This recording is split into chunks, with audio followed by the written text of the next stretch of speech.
आप झारखंड मुक्ति मोर्चा के छात्र नेता भी हैं, जिला संयुक्त सह सचिव भी हैं।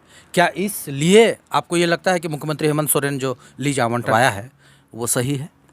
देखिए मनोज जी, राज्य में संविधान सबको अधिकार दिया है। देश में सबके लिए संवैधानिक कानून बना है, सबके लिए बना है। लेकिन क्या ये सवाल केवल हमारे राज्य के मुख्यमंत्री के लिए है? अगर देश में हर एक जो बड़े नेता हैं, दिल्ली में जो है राजनाथ सिंह है, रघुवंश दास जी हैं, और भी कई केंद्रीय नेता हैं, अमित शाह जी हैं जो राज्य देश के गृह मंत्री हैं, क्या उनके बेटे कोई बिजनेस नहीं करते हैं?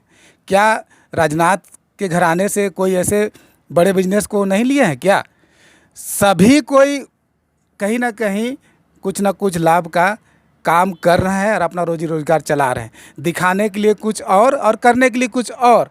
लेकिन यहाँ पर सवाल झारखंड के मुख्यमंत्री के लिए हो रहा है, तो ये निश्चित ही दुर्भावना से ग्रसित मामला है। और राज्य का मुखिया इस बार एक आदिवासी का बेटा है, इसीलिए शायद सबको नज़र गड़ा कर रखे हैं कि कम से कम हम किसी न किसी रूप में उसको कमज़ोर करें और राज्य की सरकार से बेदखल करके अपनी सरकार को वहाँ काबिज करें। झारखंड के राज्यपाल रमेश बैस के द्वारा एक बयान ने झारखंड की राजनीति में एक बार फिर से ऊहापोह की स्थिति कमोबेश बना चुकी है। राज्यपाल ने रायपुर में कहा है कि झारखंड की राजनीति में जल्द ही एक एटम बम फूटने वाला है। और तमाम बातों को बातचीत करने के लिए हमारे बीच मौजूद है झारखंड मुक्ति मोर्चा के रांची जिला संयुक्त सह सचिव विजय आनंद नायक जी। हम उनसे जानेंगे कि आखिर उनकी हेमंत सरकार को गिराने की बात कही जाती है, सरकार गिर रही करके कही जाती है, या एटम बम फोड़ने की बात कही जाती है, लिफाफा खुलने और बंद होने की बात कही जाती है, तो ये कितनी सही है या गलत है, तो कहाँ है, क्यों इस तरह का नौ बता रहा है? हमको तो समझ में नहीं आता है कि भाजपा जो है, विपक्षी दल अभी है, उसको क्या हो गया है, या बीमार है, या मानसिक रूप से एकदम वो अपने को त्रस्त समझ रहा है कि हेमंत सरकार के पीछे पड़ा हुआ है। और बार बार जो संवैधानिक पद में जो हमारे राज्य के जो राज्यपाल महोदय हैं, उनकी पद का गलत उपयोग करके राज्य सरकार को अस्थिर करने का काम कर रहे हैं। तो हमको ये समझ में नहीं आ रहा है भाई कि आखिर ये क्यों हो रहा है।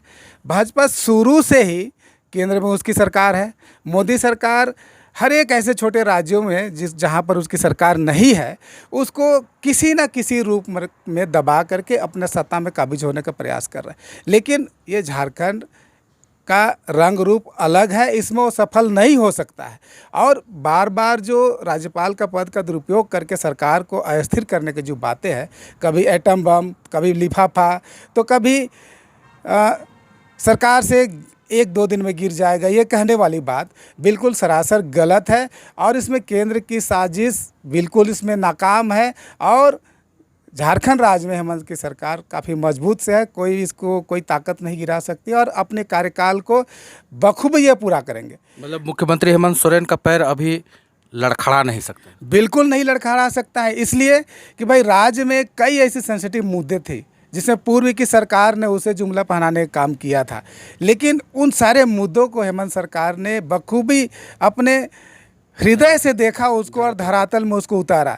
एक सेंसिटिव मुद्दा स्थानीय नीति का मामला था, जिसमें रघुवर दास की सरकार जब थी उस समय उन्होंने इसे लटका करके रखा। यहाँ की जो भी युवाओं की जो भावना थी उसे वो खेलने का काम किए, उसको तो पूरा नहीं कर पाए। और अपने कार्यकाल में कभी टॉफ़ी से लेकर के टी शर्ट तक बांट करके हर एक तरह का हथकंडा वो अपनाए और राज्य को गुमराह किए। लेकिन अभी की सरकार और अभी की नौजवान जागरूक है, राज्य कैसे चलेगा, कैसे चलाना है, राज्यहित में क्या फैसले लेना है, हेमंत सरकार बखूबी जानती है और वो पूरी तरह से मजबूत है। और केंद्र सरकार और यहाँ के विपक्षी दलों को जवाब देने के लिए भी मजबूत है। और हम तो ये कहें कि झारखंड में सरकार स्थिर है और अपना कार्यकाल बखूबी पूरा करेगी।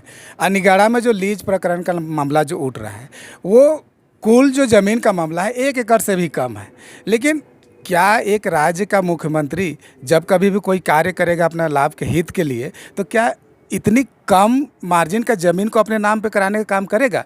उसके पास ताकत है, सब कुछ संसाधन है, तो अगर उस पद का अगर उपयोग करते तो बड़ा चीज़ करते, लेकिन यहाँ मामला है लीज का एक उसको आधार बनाया जा रहा है। लेकिन आज अगर हम जांच का विषय बनाए तो केंद्र के जो नेता काबिज हैं उनके बेटे कई बिजनेस में संलिप्त है। कोई बिजली का बड़ा ठेका लेकर के रखा है, कोई खेल विभाग का ठेका लेकर के रखता है, कोई और तरह के लेकर के रखता है। लेकिन अभी जो इसको निगाह बनाए हुए हैं एक राजनीतिक हथकंडा है और एक आदिवासी होने के नाते उसको प्रताड़ित किया जा रहा है, ना कि और कुछ इसके पीछे कुछ राज।